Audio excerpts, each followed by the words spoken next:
नमस्कार मित्रों, मैं डॉक्टर ऋत्विजा दीक्षित आज एक नए विषय पर आपसे बात करने के लिए उपस्थित हुई हूँ। आज का विषय है गॉल ब्लैडर स्टोन और गॉल ब्लैडर स्टोन की सर्जरी, जिसे हम कोलिसिस्टेक्टमी भी कहते हैं। मरीज़ों को के मन में इसको लेकर कई सवाल हैं, जिनके जवाब देने की आज के वीडियो में मैं कोशिश करूँगी। पहला सवाल है कि गॉल ब्लैडर का क्या काम है हमारे शरीर में। दूसरा सवाल है मेजर कि गॉल ब्लैडर स्टोन क्यों हो जाते हैं। तीसरा सवाल है क्या अगर गॉल ब्लैडर में स्टोन है या इन्फ्लेमेशन है या पेन है तो क्या हमें सर्जरी करानी चाहिए या हमें इसका इंतज़ार करना चाहिए। और इन सवालों के बहुत बेसिक जवाब मैं आपको देना चाहूँगी और इससे आपको समझने में और अपने डॉक्टर के साथ मिलकर किसी डिसीजन पर पहुँचने में मदद मिलेगी। तो सबसे पहले कि गॉल ब्लैडर का हमारे शरीर में क्या रोल है। देखिए, गॉल ब्लैडर हमारे शरीर का ज़रूरी अंग है। ऐसा नहीं है जैसे कि अपेंडिक्स है जो कि वेस्टिजियल ऑर्गन कहलाती है, जिसकी कोई ऐसी ख़ास आवश्यकता नहीं है हमारे शरीर में, मनुष्यों के शरीर में। तो ऐसा गॉल ब्लैडर के साथ बिल्कुल नहीं है। ये हमारे लिवर से सिक्रीट होने वाले बाइल को एकत्रित करता है, इकट्ठा करता है, वो उसका स्टोर हाउस है। बाइल क्या है? बाइल सिक्रीशन है जो हमारे लिवर से प्रोड्यूस होता है और ये हमारी छोटी आंत में जाकर मिलता है और उसका कुछ हिस्सा गॉल ब्लैडर में स्टोर हो जाता है, जिससे कि जब हमारे शरीर में इसकी आवश्यकता हो तब उसको रिलीज़ किया जा सके और वो अपना बाइल छोटी आंत में या ड्यूडेनम में जाकर अपना काम करे। अब बाइल का काम क्या है? बाइल के दो बहुत ज़रूरी काम हैं। पहला है कि ये जो खाने में आपने जो फ़ैट लिया है उसको छोटे छोटे हिस्सों में ड्रॉपलेट्स में बांटता है उसे, जिससे कि उसका डाइजेशन आसान हो जाए।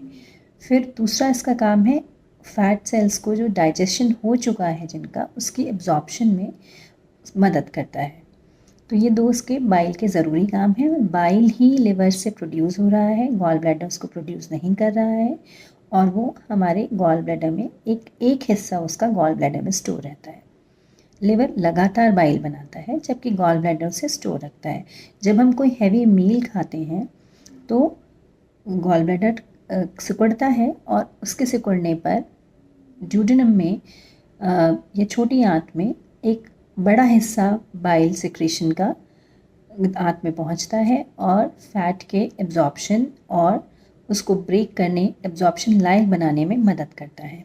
ये रहा गॉल ब्लैडर का काम। अब गॉल ब्लैडर स्टोन क्यों हो जाते हैं? जब एक तरह से गॉल ब्लैडर का मूवमेंट कम हो जाए या उसमें से पानी जो बाइल है उसमें से पानी ज़्यादा एब्जॉर्ब हो जाए या फैटी डाइट ज़्यादा ले रहा हो कोई, तो उसमें कोलेस्ट्रॉल ज़्यादा हो, बाइल में कोलेस्ट्रॉल भी मिला होता है, कोलेस्ट्रॉल ज़्यादा हो, उस कंडीशन में काफ़ी समय बाद, मतलब ये एक दिन में नहीं बनते गॉल स्टोन, इनको समय लगता है, सालों लगते हैं। पहले ये छोटे छोटे स्लज, पहले एक तरह से गाढ़ा लिक्विड बन जाता है बाइल का स्लज जिसे कहते हैं, उसके बाद वो माइन्यूट स्टोन बनते हैं और उसके बाद लगातार इन्फ्लेमेशन होने के बाद वो बड़े स्टोन भी बन जाते हैं।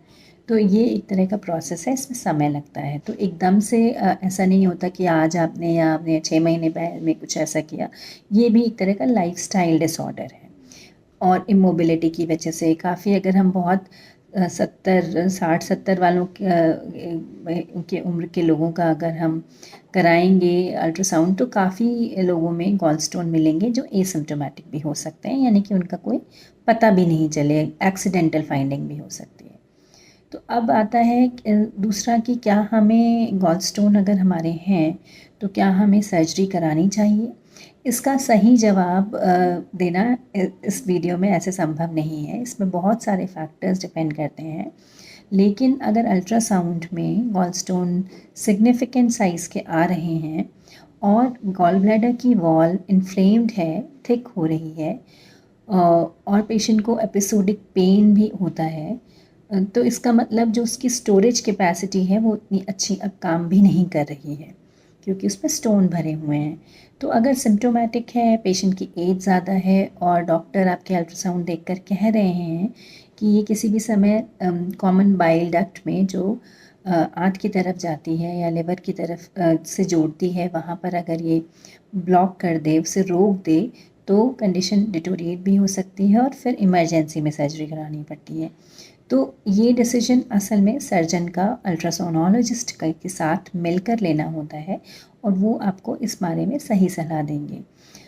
और लेकिन अगर सिम्टोमेटिक है, आपको बार बार पेन उठ रहा है, दवाइयाँ लेनी पड़ रही हैं, एंटीबायोटिक लेनी पड़ रही हैं, पेन किलर के इंजेक्शंस लेने पड़ रहे हैं और तब आपको ये सही समय पर इसको ऑपरेट करा लेना चाहिए, क्योंकि इसमें अगर बार बार इन्फ्लेमेशन हो, बार बार सूजन आए गॉल ब्लैडर में और कई दिनों तक स्टोन पड़ा रहे, तो इसमें गॉल ब्लैडर कैंसर होने का खतरा भी बढ़ जाता है। इसलिए डॉक्टर्स इस तीनों फैक्टर्स को, उम्र, कॉम्प्लिकेशन, गॉल ब्लैडर की थिकनेस, स्टोन का साइज़, बहुत सारी चीज़ें देखी जाती हैं सर्जरी के बारे में डिसीजन लेने से पहले। तो इसलिए डिसीजन यूट्यूब वीडियो पर नहीं लिया जा सकता। इसमें बहुत सारे फैक्टर्स लगते हैं। इन सब का ध्यान रखते हुए मरीज़ को और उसके सर्जन को इन सब पॉइंट्स का ध्यान रखते हुए सर्जरी के बारे में डिसीजन लेना चाहिए। तो आज के लिए इतना ही। अगर आपके इससे रिलेटेड कोई सवाल है तो आप यूट्यूब वीडियो पर ही कमेंट में मुझसे पूछ सकते हैं। धन्यवाद।